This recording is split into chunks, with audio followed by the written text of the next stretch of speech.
आजकल ओपीडी के अंदर ऐसे बहुत से केसेस देखने को मिलते हैं जिनको कॉन्स्टिपेशन की समस्या 10 साल, 15 साल, 20 साल से बनी हुई है।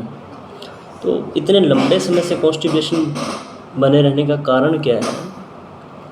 एक तो पहला कारण तो ये है कि कॉन्स्टिपेशन होने के बाद अपने आप अपनी चिकित्सा करना, अपना ट्रीटमेंट खुद करना। जब कॉन्स्टिपेशन होती है तो खुद से ही सोचकर कायम चूर्ण, पेट सफा और इसबगोल ये सब लिया जाता है। तो ये है सबसे बड़ा कारण। और बाकी कारण, दूसरा कारण क्या है कि जो आयुर्वेद के नियम हैं, जो हेल्दी लाइफ के लिए ज़रूरी हैं, उन नियमों का पालन ना करना। और उनमें से कुछ नियम भोजन के लिए स्पेशल है, उनका पालन ना करना भी मेन है कारण।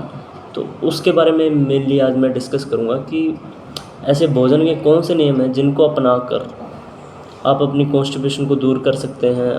क्योंकि कॉन्स्टिपेशन एक सिम्टम है कि अग्निमांद्य के कारण, कौन सा अग्निमांद्य है, वातज है, पित्तज है, कफज है, किस दोष की वजह से क्या दिक्कत हुई है आपके शरीर में और फिर आपको कॉन्स्टिपेशन हुआ है। तो उसके लिए मेनली तो कारणभूत यही है कि हमारा आजकल की जीवन शैली क्या है कि बहुत चेंज हो गई है।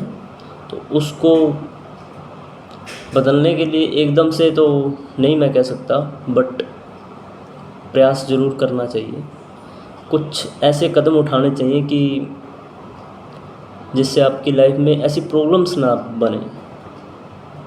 छोटी छोटी बातें होती हैं, उन बातों का ध्यान रखना होता है, इतने कोई बड़े कदम नहीं उठाने पड़ते हैं। तो भोजन करने के नियम आयुर्वेद के अनुसार क्या हैं? एक तो भोजन जब करना है तो उससे पहले स्नान कर लेना है। नहाकर भोजन करेंगे तो क्या होता है कि जो डाइजेस्टिव फायर है वो उज्ज्वल हो जाती है, प्रदीप्त हो जाती है, बढ़ जाती है। क्योंकि जो नहाने से पहले क्या है कि हमारी जो अग्नि है पूरे शरीर में फैली होती है और नहाने के बाद अमाशय में आ जाती है।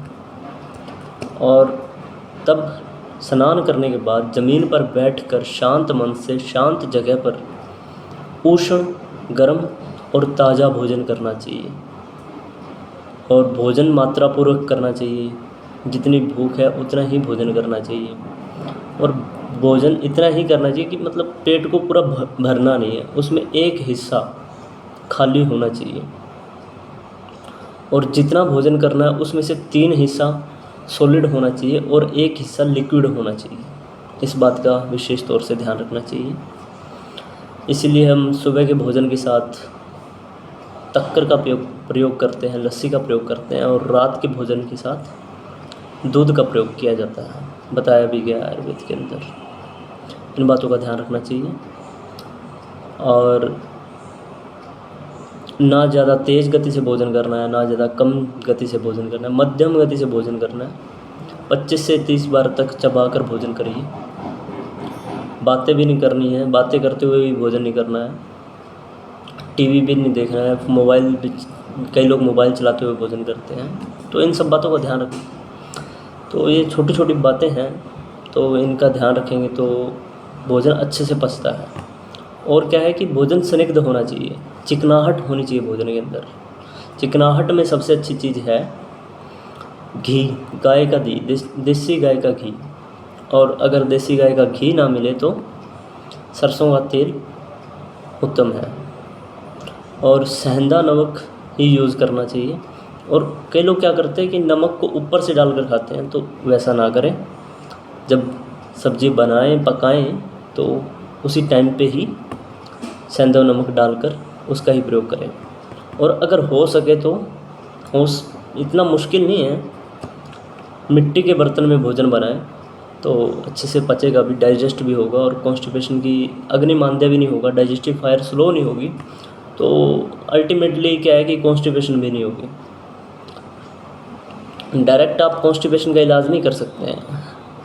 उसके इलाज के लिए पहले आपको अपने डाइजेस्टिव फायर को अच्छा करना होगा कि आपको भूख अच्छी लगती है या नहीं लगती है। भूख अच्छी लगती है तो भी क्या जो आप खा रहे हैं वो सही से पचता है या नहीं है, ये भी बहुत इम्पोर्टेंट है। इन बातों का ध्यान रखना चाहिए। और खाना खाने से पहले पानी नहीं पीना चाहिए और बाद में भी नहीं पीना चाहिए। बीच में खाना खाते हुए सिप सिप करके थोड़ा पानी पिया जा सकता है। और भी कुछ नियम हैं, जिस प्रकार ब्रह्म मुहूर्त में उठना। ब्रह्म मुहूर्त में उठेंगे और तो अपने आप ही मल त्याग करने की इच्छा होती है और ना ही ज़्यादा मशक्क़त करनी पड़ती है। अगर आपको फिर भी कॉन्स्टिपेशन रहता है तो उस समय उकड़ू बैठ के अपने पैरों के बल पर बैठ के थोड़ा थोड़ा सिप सिप करके पानी पिएंगे। और 1 गिलास 2 गिलास जितना मतलब ज़रूरत है आपकी बॉडी को। यूँ नहीं है कि किसी ने बोल दिया है कि 2 लीटर पानी पीना है, 3 लीटर पीना है, 4 लीटर पीना है, ऐसा नहीं करना है। जितनी ज़रूरत है उतना पानी पीना है। और उसके बाद आप फ्रेश होंगे तो अच्छे से फ्रेश हुआ जाएगा। इन बातों का ध्यान रखना है। और एक सबसे बड़ी गलती क्या करते हैं कि जब रोटी बनाते हुए आटा छानते हैं ना, तो उसमें फाइबर छानस के तरीके से निकाल देते हैं, छान देते हैं फाइबर। तो फाइबर जाता नहीं है और तो फिर कॉन्स्टिपेशन ही होगा ना। तो करना क्या है, कनक को पहले अच्छे से धोना है, साफ़ करके फिर ही पिसवाना है। तो जब आटा छानना है ही नहीं आटा, बिना छाने हुए आटे को गूंद कर रोटी बनाएं। और गेहूं के अलावा भी और जैसे ज्वार, बाजरे की रोटी, मिस्सी रोटी, इनका प्रयोग करते रहना चाहिए बीच बीच में, मौसम के अनुसार से, प्रकृति के हिसाब से। अगर किसी का वेट ज़्यादा है तो ज्वार की रोटी खानी चाहिए, थोड़ी गेहूं की रोटी के अंदर 1-2 रोटी, 1 आधी रोटी ज्वार की भी ऐड करनी चाहिए। तो इन बातों का ध्यान रखना चाहिए। और भोजन में क्या एक आप कर सकते हैं ऐड, जैसे कि सुबह का भोजन आप फलाहार करें, सिर्फ फल खाएं।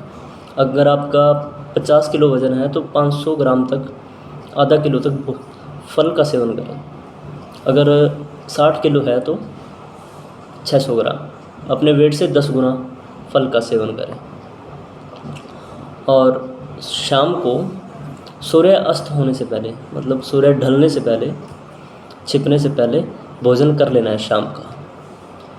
और इन्हीं छोटी छोटी बातों का ध्यान रखना चाहिए। और इनका पालन करेंगे तो आपकी डाइजेस्टिव फायर अच्छा होगा, आपको मेटाबॉलिज्म अच्छा होगा, इंटरमीडिएट फास्टिंग भी हो जाती है, जिससे अग्नि जो है, जो डाइजेस्टिव फायर है, वो भी प्रदीप्त हो जाती है, जिससे भोजन का पाचन भी अच्छा होता है और जीआईटी ट्रैक में भी गति अच्छे से करता है। तो इन सब बातों का, छोटी छोटी बातें हैं तो ध्यान रखेंगे तो अपने आप ही कॉन्स्टिपेशन में रिलीफ होने लगेगा। और जो ब्रह्म मुहूर्त में उठते हैं ना, आधे से ज़्यादा लोगों की कॉन्स्टिपेशन की समस्या ब्रह्म मुहूर्त में उठने मात्र से ठीक हो जाती है। तो इन बातों का ध्यान रखें। अगर इन बातों का ध्यान रखेंगे तो मेडिसिन की ज़रूरत ही नहीं पड़ेगी। और फिर भी अगर आपको यह दिक्कत बनी रहती है या बनी हुई है, इन सब नियमों का पालन करते हुए भी, तो आपको वैद्य के पास जाना चाहिए। और वैद्य आपको डायग्नोज करेंगे कि वात के कारण है, पित्त के कारण है, या फिर कफ के कारण है, किस कारण से कॉन्स्टिपेशन है, उस कारण को देखते हुए इसकी दवाई दी जाएगी। ऐसे नहीं है कि कॉन्स्टिपेशन की कोई भी जैसे पेट सफा, नित्यम, एरंड तेल, है ना, कुछ भी ऐसे नहीं दिया जाता है। सबका अपना अपना रोल है।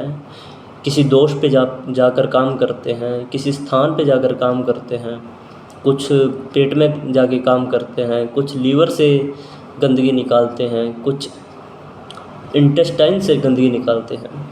तो इन सब का अलग अलग महत्व है, उसको समझिए। और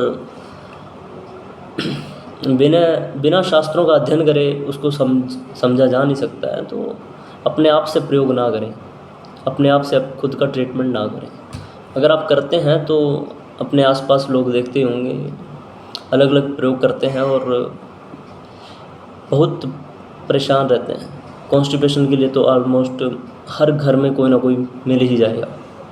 तो वो अलग अलग प्रयोग कर रहे होते हैं बिना सही जानकारी के, क्योंकि कोई भी बता देता है कि मेरी कॉन्स्टिपेशन इससे ठीक हो गई। हो सकता है कॉन्स्टिपेशन ठीक हो जाए अगर प्रकृति दोष उस दवाई से मैच करते हैं, हो भी सकता है, बट यह सल्यूशन नहीं है। एक्सपेरिमेंट मत कीजिए।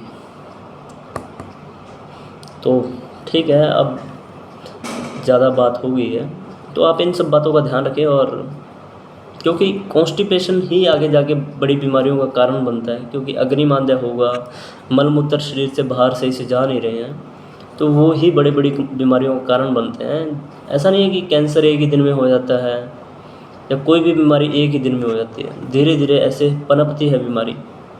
फैटी लिवर एक ही दिन में नहीं हो जाता। तो इन छोटे छोटे जो साइन एंड सिम्टम्स मिलते हैं, भूख ना लगना, कॉन्स्टिपेशन होना, तो इसका इलाज करवाना चाहिए। Thank you.